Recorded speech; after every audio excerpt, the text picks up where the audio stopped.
नमस्कार मेरे प्यारे साथियों, स्वागत है आपका अपने YouTube चैनल अपने हिस्ट्री क्लास में। साथियों, आज हम पाषाण काल के बारे में जानेंगे और मानव के विकास के, मानव की उत्पत्ति के, मानव के प्रारूपों के बारे में जानेंगे। तो मेरे प्यारे साथियों, देरी न करते हुए शुरू करते हैं पाषाण काल।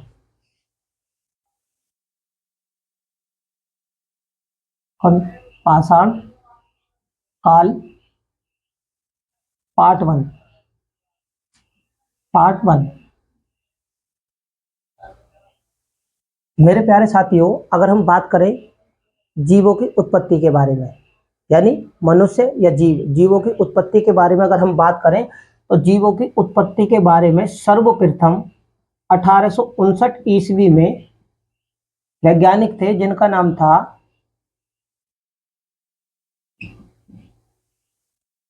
Charles Darwin.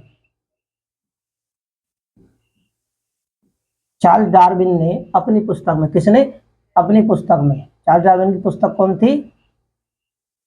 पुस्तक का नाम था ओरिजिन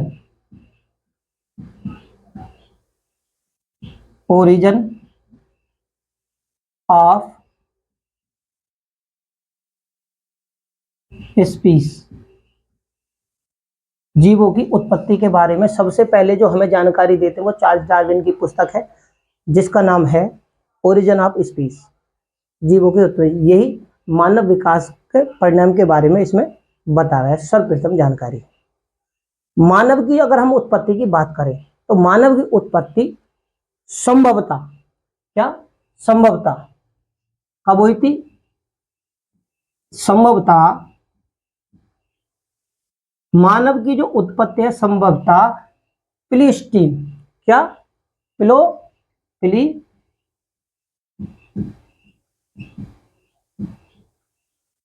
ये लिख लेना आप कि मानव यानी जीवों की उत्पत्ति के बारे में सर्वप्रथम 1859 ईस्वी में चार्ल्स डार्विन ने अपनी पुस्तक ओरिजिन ऑफ स्पीस में बताया मानव की उत्पत्ति के बारे में। संभवतः मानव जो पैदा हुआ था वो प्लेइस्टोसीन यानी कि हिमयुग, याद रखना, हिमयुग में मानव की उत्पत्ति हुई थी। ठीक है, हिमयुग में के आरंभ में मानव यानी पैदा हुआ था। बात करें आज से लगभग, हम मानव की उत्पत्ति के बारे में ही अभी विचार विमर्श कर रहे हैं, उसके बारे में ही जानकारी जुटा रहे हैं, जो कि महत्वपूर्ण बिंदु है। संभवतः आज से लगभग 50,000, याद रखना कितना? 50,000, 1,00,000 या इससे अधिक, क्या या इससे अधिक,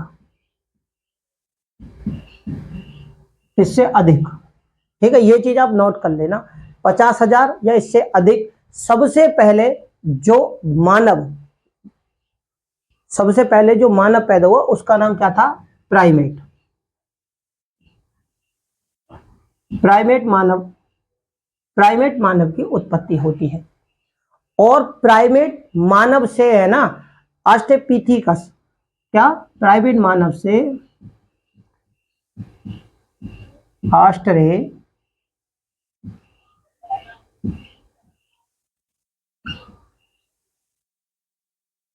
ठीक है, प्राइमेट मानव जो था वो कौन था? वो था नर मानव। और प्राइमेट का अर्थ जो होता है मनुष्य वानर है, जो कि पेड़ों पर रहता था और पेड़ों पर रहने के बाद में वो धीरे धीरे आराम से पेड़ों से नीचे आया और फिर धरती पर रहने लगा। तो प्राइमेट मानव से ऑस्ट्रेलोपिथेकस मानव का विकास हुआ। ठीक है, और इसके बाद में ऑस्ट्रेलोपिथेकस से क्या होता है? प्रथम, याद रखना, प्रथम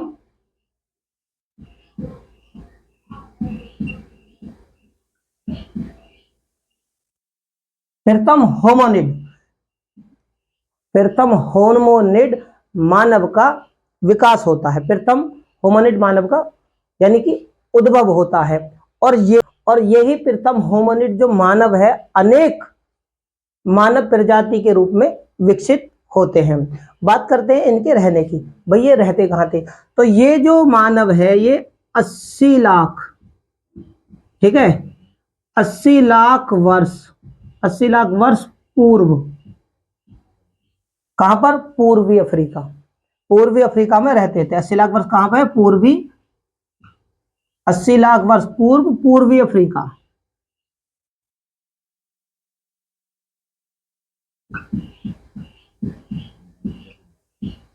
पूर्वी अफ्रीका में ये मानव निवास करता था। अब बात करते हैं हम भारत की, क्योंकि अभी जो ये हम पे जानकारी है वो आदि मानव के समय की जानकारी है, क्योंकि अभी ये अफ्रीका में रहने वाले मानव की है। बात करते हैं भारतीय महाद्वीप में ये कहां पर इनका उदय हुआ। तो देखो भारतीय महाद्वीप में महाराष्ट्र, महाराष्ट्र में एक जगह पड़ती है बेरी, ठीक है। बेरी नामक स्थान पर हमारे इतिहासकार पुरातत्व विभाग के वैज्ञानिकों के कुछ तथ्य मिले। उन तथ्यों का विश्लेषण करने के बाद, तथ्यों का विश्लेषण करने से हमें यह मालूम चला कि भारतीय महाद्वीप में मानव की जो उत्पत्ति है, मानव की जो उत्पत्ति है 14 लाख, कितनी, 14 लाख वर्ष पूर्व मानी गई। कितनी, 14 लाख लिख लेना, 14 लाख वर्ष पूर्व, ठीक है। 14 लाख वर्ष पूर्व भारत यानी महाराष्ट्र में, भारतीय महाद्वीप में जो मानव की उत्पत्ति मानी जाती है वो 14 लाख वर्ष पूर्व मानी गई। बात करते हैं अब मानव के विकास के क्रम की। मानव का जो विकास के क्रम की शुरू के विकास के क्रम की जो अवस्था है उसे किस नाम से जाना गया, उसे जाना गया प्राग, प्राग इतिहास। यानी कि मानव के विकास के शुरू के क्रम की अवस्था को प्राग ऐतिहासिक नाम से जाना गया। प्राग ऐतिहासिक का मतलब है प्रारंभिक इतिहास का काल, ठीक है। यानी जो मानव था, ये जो होमोनिड मानव था, इसके शुरू के विकास के क्रम की अवस्था को प्राग ऐतिहासिक नाम से जाना गया।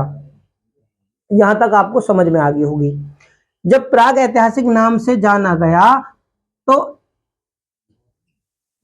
प्राग ऐतिहासिक समय क्या था, पाषाण,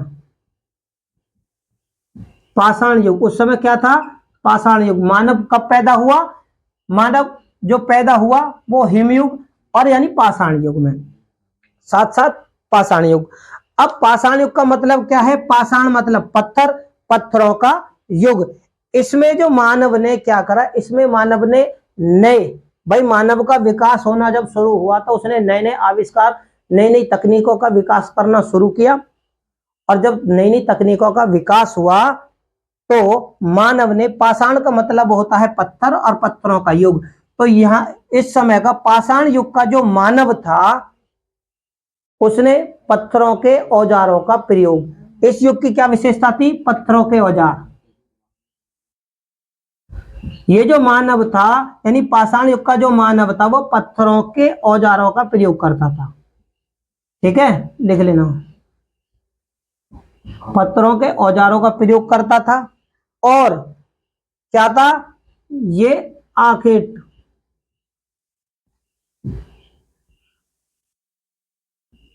आखेटक और भोजन संग्राहक,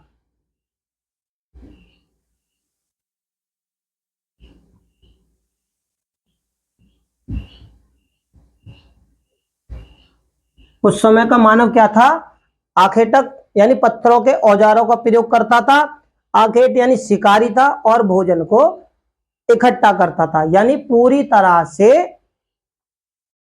शिकार पर ही निर्भर था। अब पाषाण काल को हमने अपनी अध्ययन सुविधा के लिए कितने कालों में बांटा, इसे हमने पुरा पाषाण काल, मध्य पाषाण काल, मध्य पाषाण काल और नव पाषाण काल।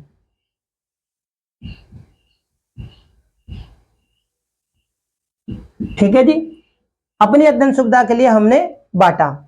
पूरा पाषाण काल यानी पाषाण काल युग में हम किसका अध्ययन करेंगे? एक तो पूरा पाषाण काल, और पूरा पाषाण काल को भी हम अपनी अध्ययन सुविधा के लिए कितने भागों में बांटेंगे? तो निम्न, निम्न, मध्य और उच्च। उच्च पूरा पाषाण काल, यानी पूरा पाषाण काल को भी निम्न, मध्य और उच्च। यानी ये जो मानव था, पूरा मतलब पुराना, पाषाण यानी पत्थर है ना, पूरा पाषाण और काल यानी पुराना पत्थरों का काल। इसमें हम निम्न माने सबसे निचले स्तर का मानव किस प्रकार से था और उसने क्या क्या आविष्कार किए, और वो किन किन प्रजातियों में विकसित हुआ, और इनकी उप प्रजातियां कौन कौन सी थी। ये मानव किस प्रकार से अपना जीवन यापन करता था, इसके बारे में जानेंगे। इसके बाद में जब मानव का थोड़ा सा विकास होता है तो वो निम्न से थोड़ी अच्छी अवस्था में पहुंचता है, तो वो मध्य अवस्था होती है। मध्य अवस्था में यानी वो निम्न से थोड़ा सा विकसित हो चुका था, और विकसित होने का मतलब है ये इससे निम्न वाले मानव से थोड़ा सा अच्छा विकसित मानव बन चुका था, यानी इसने नए नए उपकरण बनाए और अपना जीवन यापन अच्छी तरह से करना शुरू किया। इसके बाद में मानव मध्य से होता हुआ फिर उच्च अवस्था में पहुंचता है, यानी अभी जो हम पढ़ेंगे केवल पूरा पाषाण काल के अंतर्गत उच्च पूरा पाषाण काल के मानव के बारे में जानेंगे। इसके बाद में हम मध्य पाषाण काल और नव पाषाण काल अपनी अध्ययन सुविधा के अनुसार हम ये सारी चीजें इनके बारे में जानेंगे।